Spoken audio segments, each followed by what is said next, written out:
As I got into my early 20s, things continued with the alcohol. It was just part of who I was. It was part of my life.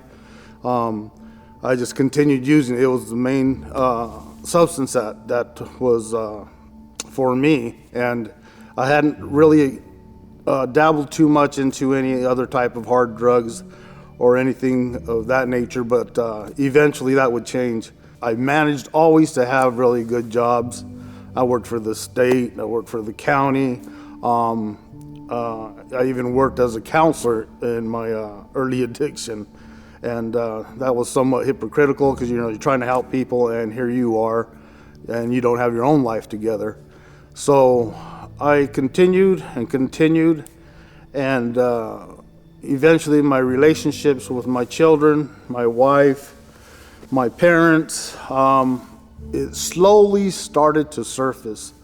A lot of different things started to change in my life, and people started to kind of look at me differently.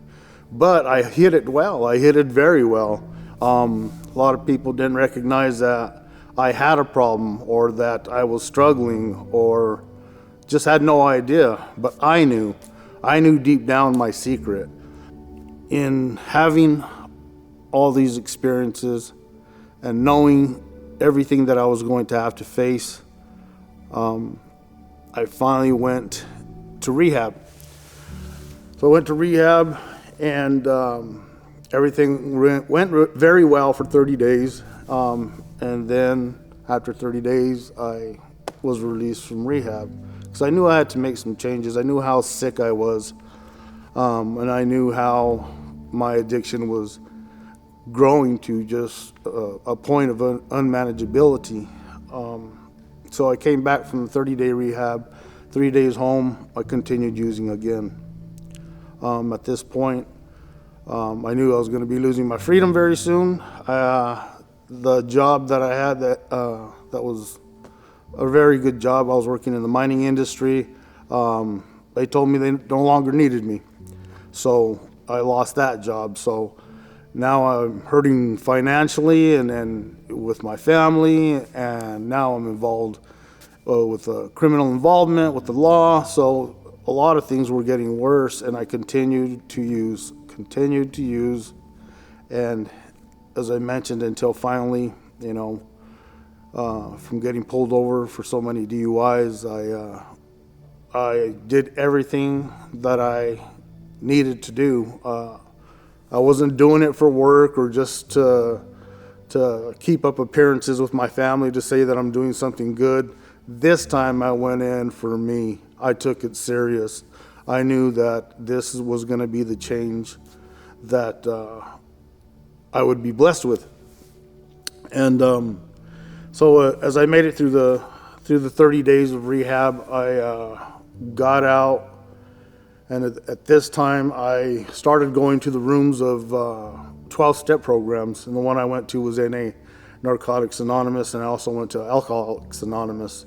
And in that fellowship, I met many people that I talked to, and they shared their experiences. I shared my experiences. There was a lot of things we related to, and that's what it's about as far as recovery. So I started to have that common understanding with them and wanting to be and have what they got. So I went into prison with 8 months of sobriety that I had managed myself, going to 12-step programs, NA, Narcotics Anonymous. I did a lot of programming, did everything I was supposed to do as far as helping myself, improving myself, empowering myself with whatever program they had available. I took it. And I received a lot of different certificates for like family dynamics, co-occurring groups. There was many different certificates I received when I was incarcerated, and probably had a small stack of these certificates I got within 2 years. Somebody had mentioned, you know what, you might be a good peer support. And I'm like, well, what's a peer support do? So a lot of that was kind of it's just all these new titles and things that people were talking to me about. So I went to this place and I applied, and it was it's the craziest thing because In an interview, of course, they ask you many questions, your experience, this and that. This guy asked me everything bad. You ever been to prison? You ever been addicted to substances? So, I'm living a life of honesty, so I'm being truthful. Yes, yes, yes, everything. And it just seemed like, why is he asking all these bad questions? I didn't get it.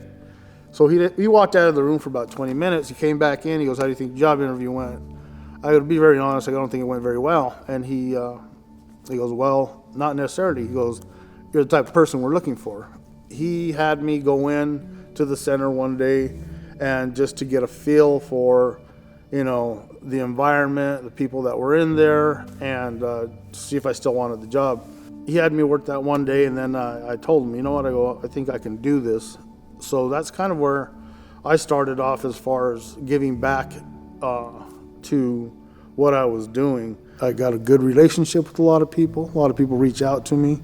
They call me, email me, they'll text me.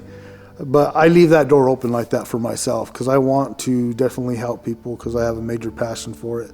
So I leave my door open for people to reach out to me at any time.